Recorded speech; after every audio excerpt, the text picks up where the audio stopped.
क्या एक 15 सेकंड की रील किसी की 23 साल की जिंदगी से ज्यादा कीमती हो सकती है? क्या रफ्तार का वो पागलपन इतना बड़ा था कि एक मां की पूरी दुनिया ही उजाड़ दी? दिल्ली के द्वारका की सड़कों पर 3 फरवरी की उस दोपहर को जो हुआ, वो महज एक एक्सीडेंट नहीं था। वो एक कत्ल था। एक ऐसा कत्ल जो रसूख, रफ्तार और रील बनाने के जुनून ने मिलकर किया। आज हम बात कर रहे हैं साहिल की, जो अपनी मां का इकलौता सहारा था, जिसे उसकी मां ने 23 साल तक अकेले पाल पोस कर बड़ा किया और विदेश भेजने का सपना देख रही थी। लेकिन एक सफेद स्कॉर्पियो, एक नाबालिग ड्राइवर और स्टंटबाजी के शौक ने उस मां की गोद हमेशा के लिए सूनी कर दी। इस वीडियो को अंत तक देखिएगा, क्योंकि आज हम सिर्फ एक हादसे की बात नहीं करेंगे, हम उस सिस्टम और उन माता पिता की भी बात करेंगे जो अपने बच्चों के हाथ में गाड़ी नहीं बल्कि मौत का सामान थमा देते हैं। दोपहर के करीब 12 बज रहे थे। द्वारका की सड़कें रोज की तरह व्यस्त थीं। साहिल अपनी बाइक पर सवार होकर जा रहा था, शायद अपने किसी काम से या घर लौटने की जल्दी में। लेकिन उसे नहीं पता था कि उसके पीछे एक काल आ रहा है। एक सफेद रंग की महिंद्रा स्कॉर्पियो, जिसकी रफ्तार 100 किलोमीटर प्रति घंटे से भी ज्यादा बताई जा रही है, लहरें मारती हुई आ रही थी। गवाहों का कहना है कि गाड़ी चला रहा नाबालिग लड़का और उसकी बहन सड़क पर रील शूट कर रहे थे। अचानक एक जोरदार धमाका हुआ। स्कॉर्पियो ने साहिल की बाइक को पीछे से इतनी बेरहमी से टक्कर मारी कि साहिल उछलकर कई फीट दूर जा गिरा। टक्कर इतनी जोरदार थी कि बाइक के लोहे के टुकड़े सड़क पर खिलौनों की तरह बिखर गए। लेकिन वह खूनी स्कॉर्पियो वहीं नहीं रुकी। उसने आगे खड़ी एक कैब को इतनी जोर से टक्कर मारी कि वह कैब हवा में उछलकर सामने खड़ी एक डीटीसी बस के नीचे जा घुसी। कैब ड्राइवर अजीत सिंह उस गाड़ी के अंदर ही दब गए और बुरी तरह जख्मी हो गए। लेकिन साहिल की सांसें उसी पल थम चुकी थीं। साहिल की मां ईना, जो एक सिंगल मदर हैं, उन्हें जब पुलिस का फोन आया तो उनके पैर तले जमीन खिसक गई। जब वह मौके पर पहुंची तो नजारा देखकर कोई भी पत्थर दिल इंसान रो पड़े। सड़क पर उनके बेटे की जैकेट के चिथड़े पड़े थे। उन्होंने देखा कि एम्बुलेंस वहीं खड़ी थी, लेकिन उनके बेटे को अस्पताल ले जाने के बजाय वहीं छोड़ दिया गया था। ईना बताती हैं कि उन्होंने अपने बेटे को 23 साल तक एक पिता और मां दोनों बनकर पाला था। वह चिल्लाती रहीं, मेरे बच्चे को एक बार गले लगाने दो, मुझे उसे देखने दो। लेकिन अस्पताल के गार्ड्स और पुलिस ने उन्हें बाहर धकेल दिया।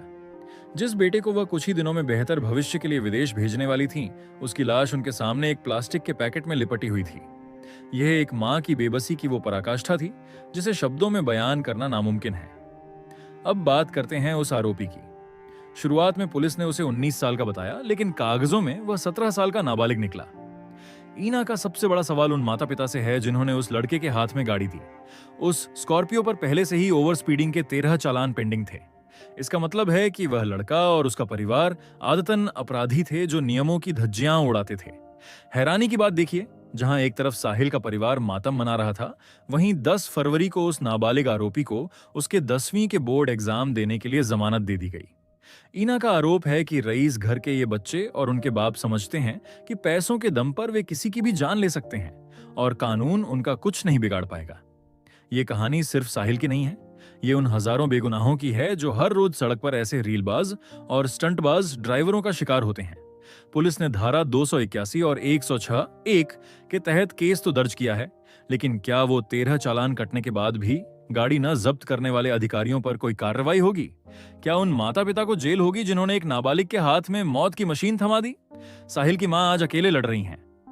वह द्वारका के लोगों और मीडिया से इंसाफ की भीख मांग रही हैं। हमें यह सोचना होगा कि क्या हम एक ऐसा समाज बना रहे हैं जहां रील बनाना किसी की जान लेने से ज्यादा जरूरी हो गया है? अगली बार जब आप अपने नाबालिग बच्चे को गाड़ी की चाबी दें, तो याद रखिएगा कि शायद आप किसी और की गोद सूनी करने की चाबी उसे दे रहे हैं।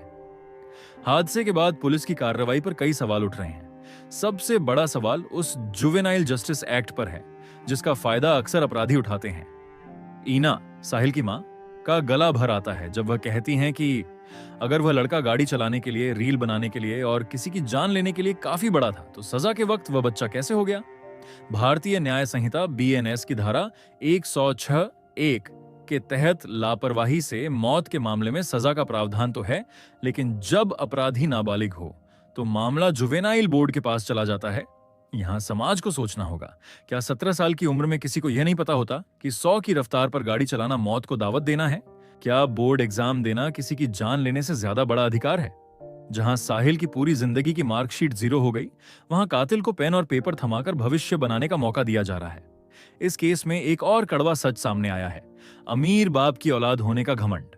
ईना ने बताया कि उस लड़के और उसकी बहन को अपनी गलती का पछतावा होने के बजाय उन्हें अपनी रील की ज्यादा फिक्र थी।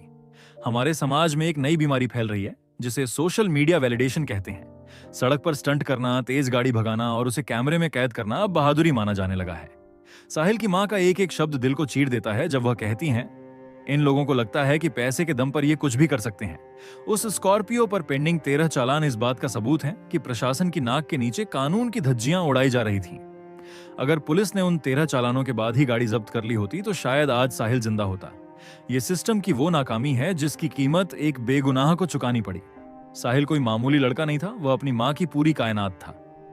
ईना ने उसे बड़े लाड प्यार से, मुश्किलों से लड़ते हुए पाला था। वह उसे विदेश भेजने की तैयारी कर रही थी। उसके पासपोर्ट और कागजात तैयार हो रहे थे। वह चाहती थी कि उनका बेटा एक बेहतर दुनिया देखे, लेकिन उसे क्या पता था कि उसकी अपनी दुनिया उसे इतनी बेरहमी से कुचल देगी। आज द्वारका के उस घर में सन्नाटा है। वो कमरा जहां साहिल के विदेश जाने की खुशियां मनाई जा रही थीं, अब वहां सिर्फ उसकी तस्वीरों पर हार चढ़े हुए हैं। ईना अब भी दरवाजे की तरफ देखती है, शायद इस उम्मीद में कि साहिल आएगा और कहेगा, मां मैं वापस आ गया। लेकिन अब सिर्फ उसकी यादें और वो खौफनाक मंजर बचा है जो ईना की आंखों के सामने बार बार घूमता रहता है। साहिल की मां आज अकेले सड़क पर खड़ी होकर इंसाफ की गुहार लगा रही हैं।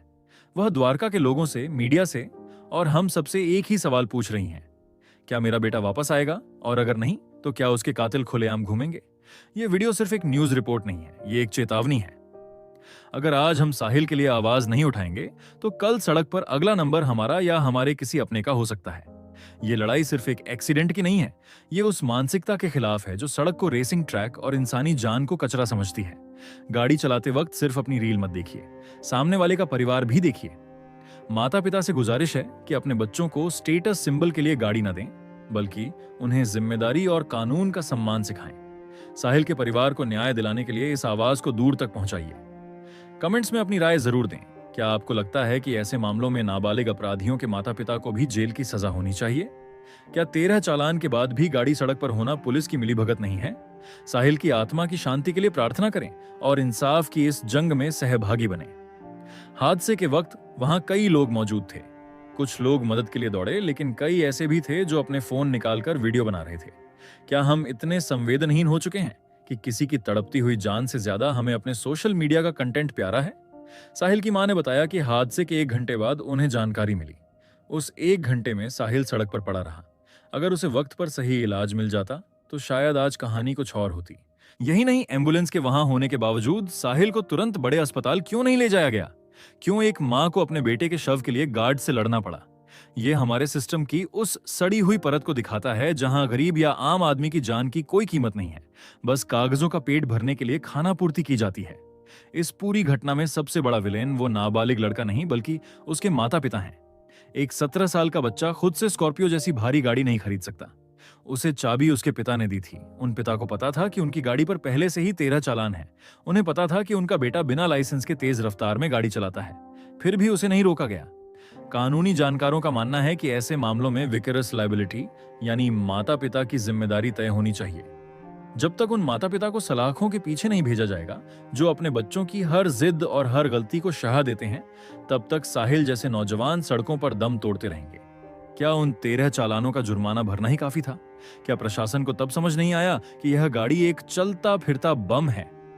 आजकल की जनरेशन में एक अजीब सी होड़ मची है सबसे अलग दिखने की। रील बनाने के चक्कर में लोग अपनी और दूसरों की जान जोखिम में डाल रहे हैं। द्वारका का यह केस इसका सबसे बड़ा उदाहरण है। स्कॉर्पियो के अंदर मौजूद वो लड़का और उसकी बहन शायद उस वक्त किसी ट्रेंडिंग गाने पर वीडियो बना रहे होंगे या अपनी रफ्तार का प्रदर्शन कर रहे होंगे। उन्हें अंदाजा भी नहीं था कि उनके उस छोटे से फन एक्ट ने एक घर का चिराग बुझा दिया है। हमें यह समझना होगा कि डिजिटल दुनिया की लाइक्स और व्यूज असली जिंदगी की खुशियों से बड़ी नहीं है। साहिल की मां की आंखों के आंसू उन हजारों फेक लाइक्स से कहीं ज्यादा भारी हैं। साहिल अब वापस नहीं आएगा, लेकिन उसकी मौत को जाया नहीं होने देना चाहिए।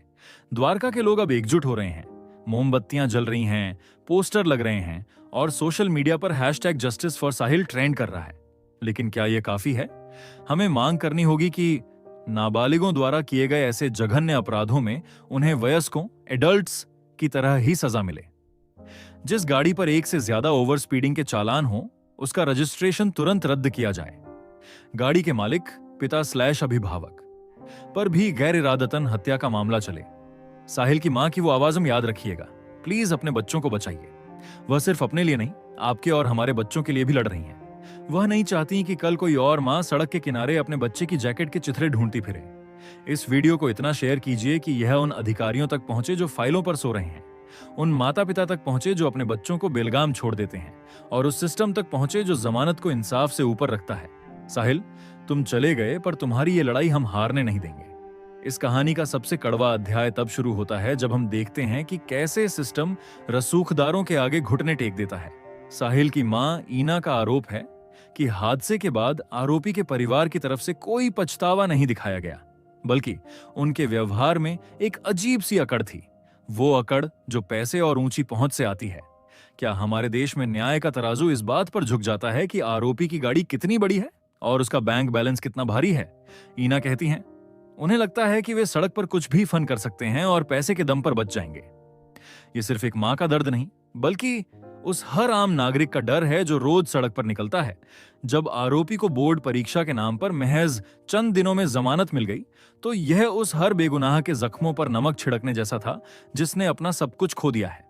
क्या एक परीक्षा की कीमत उस जिंदगी से ज्यादा है जो अब कभी वापस नहीं आएगी?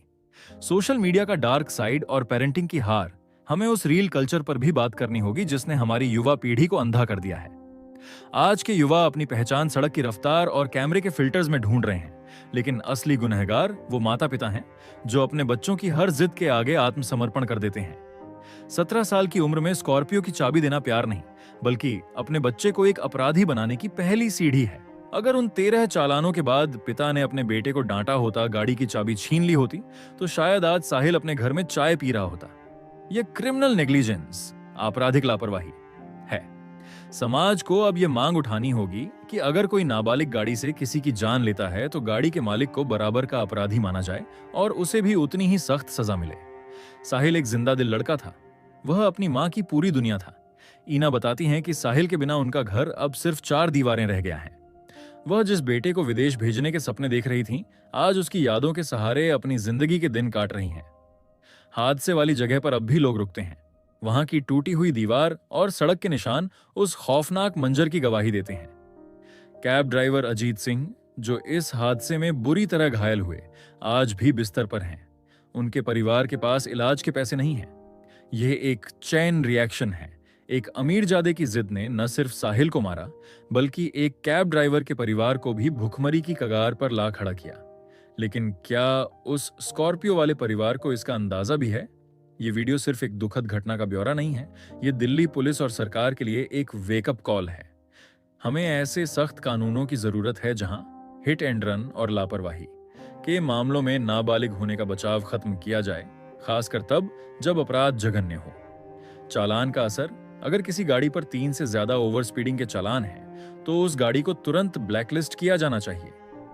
लाइसेंस की अनिवार्यता, बिना लाइसेंस गाड़ी चलाने वाले और चाबी देने वाले अभिभावक दोनों पर गैर जमानती धाराएं लगनी चाहिए। द्वारका के इस हादसे ने हमें आईना दिखाया है। यह हमें बताता है कि हम एक ऐसे समाज में जी रहे हैं जहां रफ्तार का रोमांच संवेदनाओं से ऊपर चला गया है। साहिल की मां की चीखें आज भी द्वारका के आसमान में गूंज रही हैं। वह किसी के खिलाफ नहीं, बल्कि उस मानसिकता के खिलाफ लड़ रही हैं जो इंसानी जान को खिलौना समझती है। हम इस वीडियो के माध्यम से मांग करते हैं कि साहिल को इंसाफ मिले, आरोपी को उसके की पूरी सजा मिले, ताकि दोबारा कोई रईसजादा सड़क को अपना प्लेग्राउंड समझने की हिम्मत न करे। आखिरी शब्द, अगली बार जब आप सड़क पर किसी को तेज रफ्तार में रील बनाते देखें तो चुप न रहें, आवाज उठाएं, क्योंकि आज साहिल है, कल कोई और हो सकता है। साहिल की मां की हिम्मत को हमारा सलाम। हम इस लड़ाई में उनके साथ हैं। इंसाफ की जीत हो। सड़क सुरक्षा सिर्फ नियम नहीं, जिम्मेदारी है। साहिल की यह कहानी अब महज एक एक्सीडेंट की फाइल बनकर पुलिस के दफ्तरों में दबनी नहीं चाहिए। हमने इस वीडियो में देखा कि कैसे एक मां का 23 साल का तपस्या रूपी संघर्ष एक पल के शौक और रील बनाने के जुनून ने राख कर दिया। साहिल अब कभी लौटकर नहीं आएगा। उसकी मां ईना के घर की वो खाली कुर्सी अब कभी नहीं भरेगी। लेकिन साहिल की मौत हमें एक बहुत बड़ा सबक दे गई है। आज सवाल सिर्फ उस नाबालिग लड़के का नहीं है, सवाल उस समाज का है जो रफ्तार को बहादुरी समझता है। सवाल उन माता पिता का है जो अपने बच्चों को अनुशासन से पहले ऐशो आराम के साधन थमा देते हैं। और सबसे बड़ा सवाल हमारे कानून से है क्या वाकई न्याय अंधा है? क्या 13 चालानों के बाद भी वो स्कॉर्पियो सड़क पर किसी की जान लेने के लिए आजाद होनी चाहिए थी? ईना जी की आंखों के आंसू आज हम सबसे एक ही वादा मांग रहे हैं कि हम चुप नहीं बैठेंगे। इंसाफ की इस लड़ाई में उनका साथ देना सिर्फ एक सहानुभूति नहीं, बल्कि हमारा नागरिक कर्तव्य है। अगर आज हम साहिल के लिए आवाज नहीं उठाएंगे, तो कल किसी और बेगुनाह का लहू इन सड़कों पर बहेगा और हम फिर से सिर्फ तमाशबीन बनकर रह जाएंगे।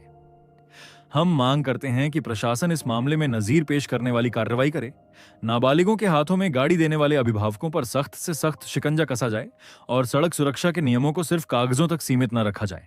इस वीडियो को खत्म करते हुए हम बस इतना ही कहेंगे, सड़कें चलने के लिए होती हैं, लाशें बिछाने के लिए नहीं। अपनी रफ्तार पर काबू रखिए, क्योंकि आपके घर पर भी कोई आपका इंतजार कर रहा है और सड़क पर चलने वाले हर शख्स का भी अपना एक परिवार है। अगर आपको लगता है कि साहिल की मां को इंसाफ मिलना चाहिए, तो इस वीडियो को ज्यादा से ज्यादा शेयर करें और कमेंट बॉक्स में #JusticeForSahil लिखकर अपनी आवाज उठाएं। आपकी एक आवाज इस सिस्टम को जगाने के लिए काफी हो सकती है। साहिल की आत्मा की शांति के लिए हम सब प्रार्थना करते हैं। साहिल, हम तुम्हें और तुम्हारी उस मुस्कान को कभी नहीं भूलेंगे। देखते रहिए डार्क रिपोर्टिंग। सुरक्षित रहिए, जिम्मेदार बनिए। जय हिंद, धन्यवाद।